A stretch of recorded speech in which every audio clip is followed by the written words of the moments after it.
capitalism, he says, but also it can be repackaged via preservation agendas to kind of try to encourage tourism in areas in ways that Tokyo, as an example, would not be able to do due to its own history. This is a 1945 picture of the firebombing of Tokyo, which basically razes everything to the ground. So there's little history left to be cultivated via preservation and tourism, because there's no building more than a century old. So it really can't expect to market itself as a historic destination. So as far as preservation agendas go, they don't really have much to back their argument. So what we get is this, which is what Fujimura refers to as the consumption empire. And you have all of these crazy signboards, and everything is commodified out in the public. There are very few historic districts. And the economic context of all of this, in 1985, there's the G5 Plaza Accord, and the U.S. pushes up the value of the yen against the dollar to rebalance trade. And eventually what happens is a ton of luxury imports come in, and then there are low credit rates, speculation spree, which drives the property values up for real estate like tremendously. So it rises by double-digit percentages since 83, and triples in 86 and 87, which is when street observation science comes into being. There's a quote that says, if you sold all the way to Tokyo, you could buy the U.S. So that's how ridiculously high the property values are. So obviously, everyone wants to use the space really efficiently, which places like this is an old downtown district of Shitamaki, obviously don't conform to. So there's a new profession called jiageya, and they scour neighborhoods for really vulnerable pieces of land like this and try to occupy them and basically force everyone else around them out. And they resort to violence, all sorts of things. At the same time, in intellectual circles at this time, there's a huge ethos created around walking. You're supposed to be able to discover new things by walking around. So kind of with Desucho's argument, that you're supposed to be able to see all of these new things by walking. But in a space that is so commodified, as in that first slide that we saw, is walking really safe?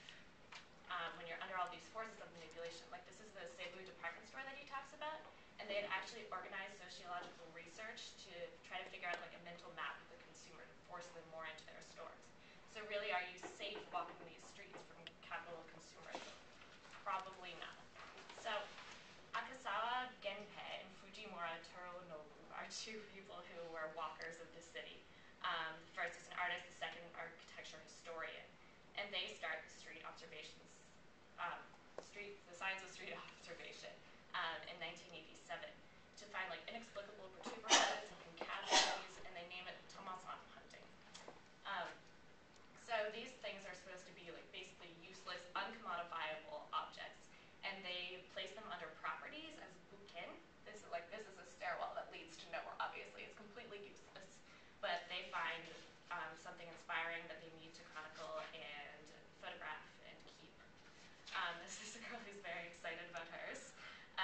They divide up a given district, and then they all set off by themselves. So it's communal, but then they separate, they take pictures, they come back together, and then they brainstorm collectively on how they're going to interpret and classify these economically functionless objects. They're supposed to be in pursuit of the real, in Sam's opinion. This is the 109 building in Shibuya that they talk about, and behind or around this building there's a triangular plot of land. And there's just basically a shack on this piece of land that the owners resisted redevelopment of it, and it's just a bar, but it's a piece of architecture that someone has really sought to preserve, though it may not be functional and efficient. The classifications are pretty funny usually. There's the Abe Sada type. Abe Sada is a murderess who carried her murdered lover's penis around the city locked off. So they like associate this with like locked off telephone poles, and then they call zoos and botanical gardens for irregular keeping of animals and plants. So all of this like fun that's involved is supposed to kind of inspire an unconscious memory in childhood, and they really are trying to like redevelop a form of defining the world around them and reimagining the city. However, this is not found art, which is what this is. This is Marcel Duchamp. You've probably seen it, The Fountain, which is another kind of like absurdist art, because they think that even art that can be transported into a museum is eventually commodified. I mean, think about it. You pay admission price to get into a museum. So they really are resisting commodification of it and seeing art as an activity. They see art as particles that have been dispersed all around the city after the fall of conscious response to the real estate bubble, because no one knew that it was the real estate bubble, but it was. But he does see a lot of kind of parallels between straight observation and just speculation. They occupy the same places. They're interested in those places that are inefficient, but for very different reasons. So Shinjuku Station is one of the most highly trafficked spots on Earth, but like a stone's throw away, they're like 1- and 2-story shacks. So that's where the science of street observation would be looking towards. At the same time, though, they occupy the same areas as the Jagge, the people who are trying to get rid of the inefficiency. They don't fight to preserve it, which is interesting. They don't want to define themselves within kind of a contemporary relevance. They don't want to say what they're trying to do. They want to be these lurking, inexplicable presences.